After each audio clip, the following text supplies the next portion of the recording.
Hello दोस्तों। तो आखिर में पढ़ाई करने के अरमान जाग ही गए।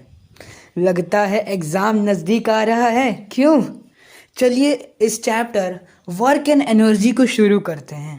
वर्क एंड एनर्जी पढ़ने से पहले हम ये जान लेते हैं कि आखिर वर्क होता क्या है। जैसे हम अपने लाइफ में बहुत सारे वर्ड जो कि सिमिलर होते हैं पर उनके मीनिंग थोड़े डिफरेंट डिफरेंट होते हैं, थोड़े या फिर बहुत।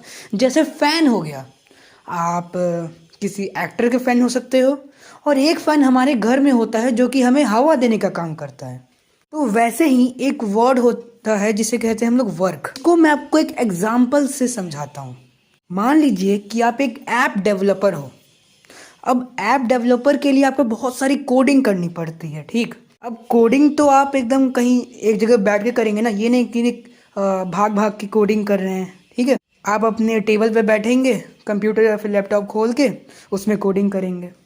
तो आप सुबह जैसे मान लेते हैं आप सुबह बैठे और रात हो गई करते करते काम।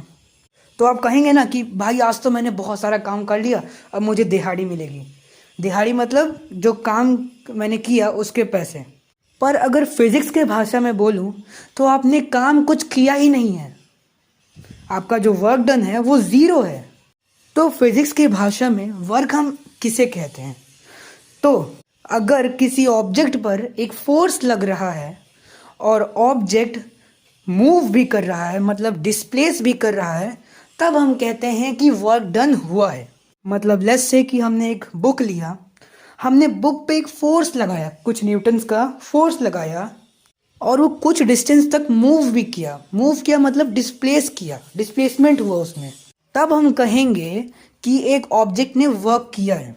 अब जैसे मैंने कुछ देर पहले एग्जांपल दिया था ऐप डेवलपर, तो उसमें ना ही फोर्स लग रहा है और ना ही डिस्प्लेसमेंट हो रहा है। तो इसीलिए फिजिक्स की भाषा में उस चीज़ को हम वर्क नहीं बोलेंगे। अब जो वर्क डन का फॉर्मूला होता है वो होता है फोर्स इनटू डिस्प्लेसमेंट, मतलब W इक्वल्स टू Fs। लेकिन ये जो फॉर्मूला है ये सिर्फ आप तभी इस्तेमाल कर सकते हैं जब एक किसी ऑब्जेक्ट पे जिस डायरेक्शन में फोर्स लग रहा हो उसी डायरेक्शन में वो ऑब्जेक्ट मूव भी करे।